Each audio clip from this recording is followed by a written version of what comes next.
बिस्मिल्लाहिर्रहमानिर्रहीम। अस्सलाम वालेकुम। रहबर टीवी देखने वालों को आरजे मोहम्मद नईम एक नई वीडियो में खुशामदीद कहता है। जिन्नात अल्लाह ताला की इब्तिदाई मखलूकात में से एक है। इनमें से बाज मुसलमान जिन भी होते हैं और बाज शयातीन। हम अक्सर जिन्नात से मंसूब वाकयात और कहानियां सुनते हैं कि कैसे कहीं पर किसी ने कोई बेअदबी की और उसकी उसे काफी भारी कीमत चुकानी पड़ती है। इससे तो ये जाहिर होता है कि जिन्नात अपने गुस्से का इजहार कर जाते हैं। ताहम इसका एक पहलू ये भी है कि जिन्नात अल्लाह ताला की वहदानियत और इस्लाम के इस कदर कायल होते हैं कि जर्रा बराबर भी कोई बेअदबी बर्दाश्त नहीं करते।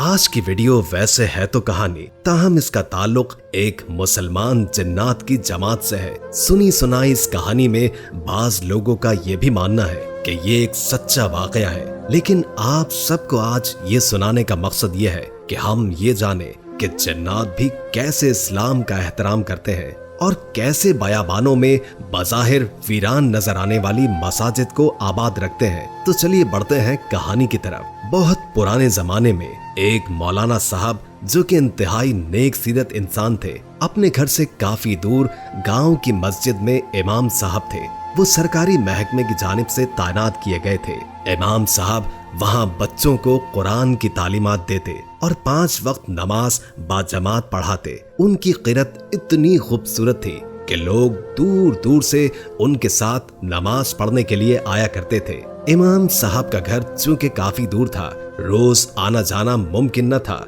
ताहम वो मस्जिद में पीछे ही की तरफ कमरे में रहा करते थे। 2 माह बाद ही उनका अपने घर जाना हुआ करता था। एक बार जब वो अपने घर गए तो उनके बच्चों और दीगर लोगों ने बेहद इसरार किया कि जनाब, इस बार रमजान में तरावी आप ही पढ़ाएंगे। चुनाचे मौलाना साहब वादा कर आए और जिस मस्जिद में वो तैनात थे, वहाँ लोगों ने बड़ी मुश्किल से अपने गांव में तरावी पढ़ाने की छुट्टी तलब की। मौलाना साहब की तिलावत में था ही इतना सुकून कि कोई भी उनके जाने पर राजी न था। ताहम उनके वादे के सबब सब लोग नाराज हो गए। अब रमजान शुरू होने में 2 दिन बाकी थे। चूंकि मौलाना साहब का गांव दूर था, लिहाजा वो गांव वालों से मिलकर अपने गांव की तरफ रवाना हो गए। बारिशों की वजह से कुछ मट्टी की सड़कें बहुत गैर मुनासिब थीं। मौलाना साहब ने पूछा, क्यों ना जंगल के रास्ते से वादी के बीचों बीच से गुजरकर घर चला जाऊं। जंगल का रास्ता मुख्तसर था, लेकिन उसकी जगह पहाड़ों के दरमियान थी,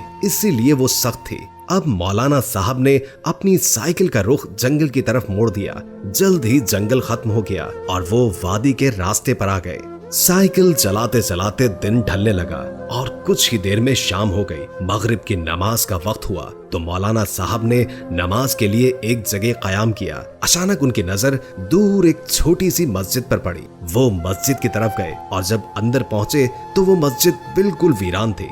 न कोई इमाम था और न ही कोई मुक्तदी। ऐसा लगता था जैसे सदियों से यहाँ कोई नहीं आया हो। खैर, मौलाना साहब ने वुजू किया और नमाज की नीयत बांध ली और आदत के मुताबिक बुलंद आवाज नमाज पढ़ाना शुरू कर दी, ये सोचकर कि मस्जिद में कुरान की क़िरत ही हो जाएगी। अचानक नमाज पढ़ते ही खूबसूरत इत्र की खुशबू सुंघाई देने लगी और यूं महसूस होने लगा जैसे पूरी मस्जिद गुलाब के फूलों से महक गई हो। उन्होंने अपनी नमाज जारी रखी, लेकिन नमाज खत्म होने के बाद जैसे ही वो जाने के लिए मुड़े तो क्या देखते हैं कि लोग इनके पीछे ताहद निगाह सफ बांधे खड़े हैं। ये एक अजीब मंजर देखने को मिला। अभी तो यहाँ न बंदा और न बंदे का नामो निशान। अब अचानक इतने नमाजी कहाँ से आ गए? नमाज से फारिग होकर वो सब इमाम साहब की खूबसूरत तिलावत की तारीफ करने लगे। इनमें से एक आदमी आगे बढ़ा और कहने लगा, अल्लाह आपसे राजी हो, आपने क्या खूब मस्जिद को आबाद किया है। हम सबको आपकी क़िरत यहाँ तक ले आई है।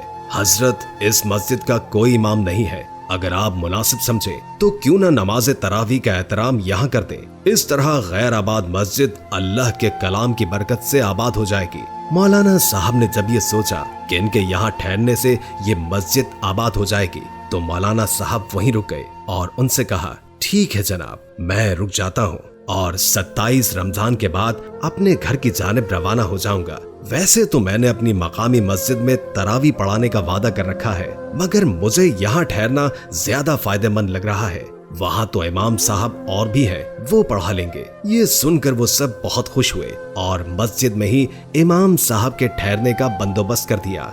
इमाम साहब उस मस्जिद में पंचगाना नमाज पढ़ाते और बाद नमाज इशा तरावी मौलाना साहब की सहरो इफ्तार के लिए उन मकामी लोगों की जानिब से इंतहाई लजीज खानों का दस्तरखान पेश किया जाता। मस्जिद हर वक्त गुलाब के खुशबू से मुअत्तर रहती। अब रमजान के आखिरी अशरे का दौरा था। एक रोज मौलाना साहब किसी काम से बाहर निकले तो वहाँ अचानक उनकी मुलाकात उनके ही गाँव के एक आदमी से हो गई। कहने लगा, हजरत आप यहाँ, हम आपके मुंतजिर थे कि आप आएंगे, मगर आप आए ही नहीं। उस पर मौलाना साहब ने पूरा वाकया बयान कर दिया और अब उस आदमी को जैसे सांप सूंघ गया हो, वो साकित हो गया और कुछ ही देर के बाद बोला, हजरत आप कौन सी मस्जिद का तस्करा कर रहे हैं? ये तो जन्नात की मस्जिद है। हो न हो वो सब जो आपके पीछे नमाज अदा करते हैं वो जन्नात है। अब मौलाना साहब भी खौफजदा हो गए। वो आदमी कहने लगा, अगर उन्होंने आपको कोई नुकसान नहीं पहुंचाया तो आप अपने वादे के मुताबिक तरावीह मुकम्मल करवाएं और ध्यान रखिएगा ये जरा सी भी गलती बर्दाश्त नहीं करते, आपसे कहीं कोई कोताही सरजद न हो जाए। ये कहकर वो शख्स चला गया। अब मौलाना साहब मारे खौफ के मस्जिद में जाने की हिम्मत ही नहीं कर पा रहे थे। खैर, जैसे जैसे उन्होंने 27 रमजान को कुरान खत्म करवाया, अब उन सभी लोगों ने जो वाकई में असल जन्नात थे उनका शुक्रिया अदा किया और बहुत खुश हो गए।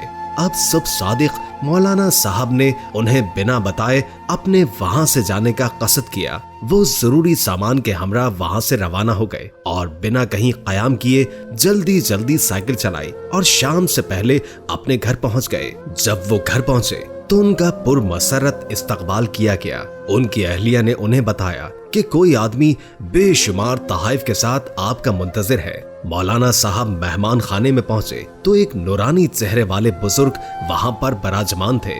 वो मौलाना साहब को देखकर ताजीमन उठ खड़े हुए और कहने लगे, हजरत हम तो खुद आपको आपके घर छोड़ आते, लेकिन आपको शायद वहां की हकीकत का अंदाजा हो गया था। हम सब के सब आपके बेहद मशकूर हैं और आपके लिए तोहफे और मिठाइयाँ भेजी गई हैं। आप हमारे लिए मोहतरम हैं।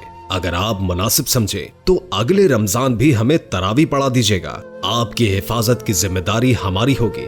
हम सब मुसलमान हैं और आपको हमसे कोई खतरा नहीं होगा। मौलाना साहब को ये सब सुनकर बहुत इत्मीनान हुआ और फिर वहां तक वो ताहयात रहे और उन्होंने रमजान का महीना उसी वादी की मस्जिद में गुजारा।